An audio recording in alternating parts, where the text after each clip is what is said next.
এবার নজর রাখবো নদিয়ার দিকে। ভোট মিটতেই অশান্তির আবহ নদিয়ার শান্তিপুরে। সেখানে দুষ্কৃতী দুই ব্যক্তির ওপর আক্রমণ করেছে। এই ঘটনাকে কেন্দ্র করে রীতিমতো চাঞ্চল্য ছড়িয়েছে। ভোট মিটতেই নদিয়ার শান্তিপুরে দেখা গেল অশান্তির চিত্র। দ্বিতীয় দফার ভোট শেষে বুধবার রাতে শান্তিপুরের 17 নম্বর ওয়ার্ডে দুই ব্যক্তির ওপর রীতিমতো ধারালো অস্ত্র নিয়ে হামলা চালানোর ঘটনা প্রকাশ্যে আসে। দ্বিতীয় দফার ভোট শেষে বুধবার রাতে শান্তিপুরের 17 নম্বর ওয়ার্ডের একটা মাঠে বসে থাকার সময় দুই ব্যক্তির ওপর অতর্কিতে হামলা চালায় কিছু দুষ্কৃতী। ধারালো অস্ত্রের আঘাতে গুরুতর আহত হন তারা।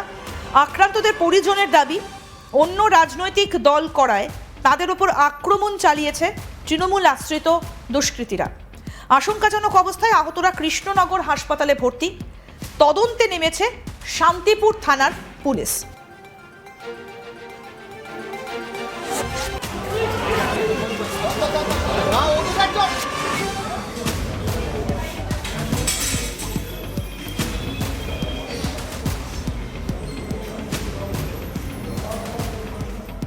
আহত ব্যক্তি বিনয় কর কি বলছেন শুনবো। সারাদিন আমাদের থানায় তো আমাদের হাজিরা ছিল, হাজিরা দিতে যাই তখন আমাদের বসিয়ে রাখে। সারাদিন বসিয়ে ছিলাম। সন্ধ্যা 7:30টার সময় আমাদের থানা থেকে ছাড়ে। তারপরে চায়ের দোকানে দাঁড়িয়ে চা খেয়ে তারপরে বৃষ্টি এলো, প্রতিবন্ধে দাঁড়িয়েছিলাম। আমি আর ও এক গাড়িতে আসছিলাম। হঠাৎ করে ওই যে 17 নম্বর ওয়ার্ডে ওইখানে আচমকা মানে আচমকা আমাদের হ্যাঁ কি কারণ কিছুই বুঝতে পারিনি। কারা মেরেছে? ওই সবুজ টিম টোটাল। আমি সবাইকে চিনতে পারিনি, সবুজকে চিনি শুধু। এই ঘটনাকে কেন্দ্র করে রীতিমতো চাঞ্চল্য ছড়িয়েছে। আমাদের প্রতিনিধি সুরজিৎ রয়েছে সরাসরি আমাদের সঙ্গে। চলে যাব সুরজিতের কাছে। সুরজিৎ, সেন্ট্রাল ফোর্স তো এলাকায় রয়েছে। দুই ব্যক্তির ওপর হামলার ঘটনা, কারা চালালো এই হামলা? পুলিশ কি বলছে? কোনো রকম সিসিটিভি ফুটেজ কি এসেছে? দেখো, ঘটনা নদিয়ার শান্তিপুরে। তুমি যেমনটা জানাচ্ছিলে যে গতকাল তুমি জানো যে নির্বাচন ছিল শান্তিপুরে, কিন্তু সকাল থেকে একটি মাত্র বিক্ষিপ্ত ঘটনা ছাড়া পুরোটাই কিন্তু সুস্থভাবে নির্বাচন হয়, সেরকম কোনো অশান্তির খবর উঠে আসেনি। তবে ভোট শেষ হওয়ার পর রাতে এই দুই যুবক যাদের আহত হয়েছেন, যারা গুরুতর, এই দুই যুবকের বিরুদ্ধে একাধিক অভিযোগ থাকার কারণে কিন্তু গতকাল নির্বাচন চলাকালীন তাদের থানায় ডেকে বসিয়ে রাখা হয়েছিল এবং যখন নির্বাচন সমাপ্ত হয় তখন তাদের ছেড়ে দেওয়া হয়। তারা অভিযোগ তোলেন, তারা যখন এই শান্তিপুর থানার অন্তর্গত একটি খেলার মাঠে বসেছিলেন তখনই আচমকা সবুজ, যার নাম করছে, তিনি কিন্তু এলাকায় তৃণমূল যুব নেতা হিসেবেই পরিচিত, তার দলবল আচমকা তাদের উপর চড়াও হয় এবং ধারালো অস্ত্র দিয়ে রীতিমতো কোপানো হয়। পরবর্তীকালে প্রাণ ভয়ে তারা ছুটে সেখান থেকে পালিয়ে যায়। এরপরে এই এলাকায় চেঁচামেচি হতেই কিন্তু পরবর্তীকালে খবর পেয়ে ঘটনাস্থলে বিশাল পুলিশ বাহিনী এবং কেন্দ্রীয় বাহিনী পৌঁছায়। পরবর্তীকালে তাদের উদ্ধার করে শান্তিপুর স্টেট জেনারেল হাসপাতালে নিয়ে আসা হয়। প্রাথমিক চিকিৎসার পর তাদের শক্তিনগর জেলা হাসপাতালে স্থানান্তরিত করা হয়। পুলিশ সূত্রে যেটা জানা যাচ্ছে যে এই যে বিনয় কর যিনি বক্তব্য দিলেন, অর্থাৎ যিনি আহত হয়েছেন, তাদের সঙ্গে কিন্তু সবুজ, অর্থাৎ এই তৃণমূলের যুব নেতার পুরনো কোনো শত্রুতা ছিল। সেই কারণেই কিন্তু যখন ভোট একদম সমাপ্ত হয়ে যায় এবং তাদের থানা থেকে ছেড়ে দেওয়া হয়, তখনই কিন্তু তাদের উপর চড়াও হয় সবুজের দলবল। এমনটাই কিন্তু অভিযোগ করছে। এটা একেবারে গোষ্ঠীদ্বন্দ্বের ঘটনা।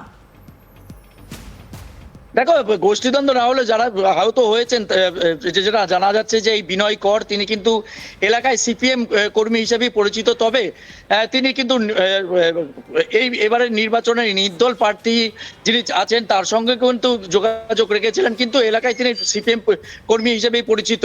আর যারা হামলা চালিয়েছে তারা হচ্ছে তৃণমূল, এবং যে সবুজের নাম বলা হচ্ছে তিনি কিন্তু তৃণমূলের যুব নেতা। তবে গোষ্ঠী দ্বন্দ্ব এখানে নয়, যিনি আহত হয়েছে তিনি সিপিএম কর্মী হিসেবে পরিচিত এলাকায়। অর্থাৎ পুরনো শত্রুতা, পুরনো বিবাদ, সেখান থেকে এই ঘটনা। এলাকার কাউন্সিলর কি বলছেন এই ঘটনায়, আসুন শোনাই। ব্যাপারটা হচ্ছে, আমাদের ভোট শেষ হওয়ার পর আমাদের যারা বুথের এজেন্টরা ছিলেন, আমাদের খালের দ্বারে আমরা একটা 17 নম্বর ওয়ার্ডে নির্বাচন কার্যালয় করেছি।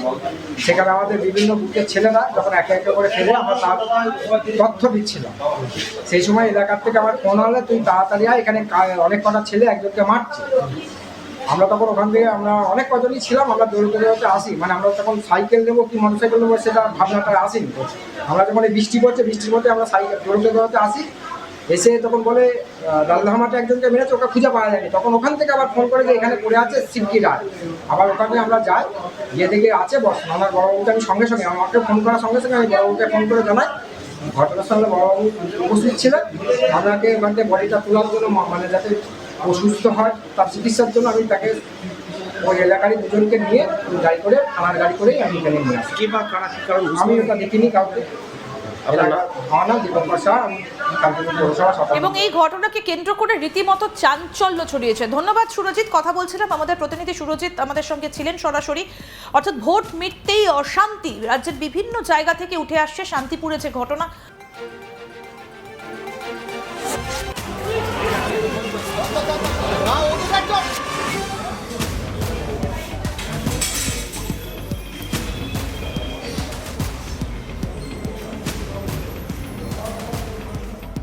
আহত ব্যক্তি বিনয় কর কি বলছেন শুনবো। অ্যাকচুয়ালি সারাদিন আজকে আমাদের থানায় তো আমাদের কাছে হাজিরা ছিল, হাজিরা দিতে যাই তখন আমাদের বসিয়ে রাখে। সারাদিন বসিয়ে ছিলাম, সন্ধ্যা 7:30টার সময় আমাদের থানা থেকে ছাড়ে। তারপরে ওই চায়ের দোকানে দাঁড়িয়ে চা খেয়ে তারপরে বৃষ্টি এলো, প্রতিবন্ধে দাঁড়িয়েছিলাম। আমি আর ও এক গাড়িতে আসছিলাম, হঠাৎ করে ওই যে 17 নম্বর ওয়ার্ডের ওইখানে আচমকা, মানে আচমকা আমাদের হ্যাঁ কি কারণ কিছুই বুঝতে পারিনি। কারা মেরেছে? ওই সবুজ টিম টোটাল। আমি সবাইকে চিনতে পারিনি, সবুজকে চিনি শুধু। এই ঘটনাকে কেন্দ্র করে রীতিমতো চাঞ্চল্য ছড়িয়েছে। আমাদের প্রতিনিধি সুরজিৎ রয়েছে সরাসরি আমাদের সঙ্গে। চলে যাব সুরজিতের কাছে। সুরজিৎ, সেন্ট্রাল ফোর্স তো এলাকায় রয়েছে, দুই ব্যক্তির ওপর হামলার ঘটনা, কারা চালালো এই হামলা? পুলিশ কি বলছে? কোন রকম সিসিটিভি ফুটেজ কি এসেছে? দেখো, ঘটনা নদিয়ার শান্তিপুরে। তুমি যেমনটা জানাচ্ছিলে যে গতকাল তুমি জানো যে নির্বাচন ছিল শান্তিপুরে, কিন্তু সকাল থেকে একটি মাত্র বিক্ষিপ্ত ঘটনা ছাড়া পুরোটাই কিন্তু সুস্থভাবে নির্বাচন হয়, সেরকম কোনো অশান্তির খবর উঠে আসেনি। তবে ভোট শেষ হওয়ার পর রাতে এই দুই যুবক যাদের আহত হয়েছেন, যারা গুরুতর, এই দুই যুবকের বিরুদ্ধে একাধিক অভিযোগ থাকার কারণে কিন্তু গতকাল নির্বাচন চলাকালীন তাদের থানায় ডেকে বসিয়ে রাখা হয়েছিল এবং যখন নির্বাচন সমাপ্ত হয় তখন তাদের ছেড়ে দেওয়া হয়। তারা অভিযোগ তোলেন, তারা যখন এই শান্তিপুর থানার অন্তর্গত একটি খেলার মাঠে বসেছিলেন তখনই আচমকা সবুজ, যার নাম করছে, তিনি কিন্তু এলাকায় তৃণমূল যুব নেতা হিসেবেই পরিচিত, তার দলবল আচমকা তাদের ওপর চড়াও হয় এবং ধারালো অস্ত্র দিয়ে রীতিমতো কোপানো হয়। পরবর্তীকালে প্রাণ ভয়ে তারা ছুটে সেখান থেকে পালিয়ে যায়। এরপরে এই এলাকায় চেঁচামেচি হতেই কিন্তু পরবর্তীকালে খবর পেয়ে ঘটনাস্থলে বিশাল পুলিশ বাহিনী এবং কেন্দ্রীয় বাহিনী পৌঁছায়। পরবর্তীকালে তাদের উদ্ধার করে শান্তিপুর স্টেট জেনারেল হাসপাতালে নিয়ে আসা হয়। প্রাথমিক চিকিৎসার পর তাদের শক্তিনগর জেলা হাসপাতালে স্থানান্তরিত করা হয়। পুলিশ সূত্রে যেটা জানা যাচ্ছে যে এই যে বিনয় কর যিনি বক্তব্য দিলেন, অর্থাৎ যিনি আহত হয়েছেন, তাদের সঙ্গে কিন্তু সবুজ, অর্থাৎ এই তৃণমূলের যুব নেতার পুরনো কোনো শত্রুতা ছিল। সেই কারণেই কিন্তু যখন ভোট একদম সমাপ্ত হয়ে যায় এবং তাদের থানা থেকে ছেড়ে দেওয়া হয়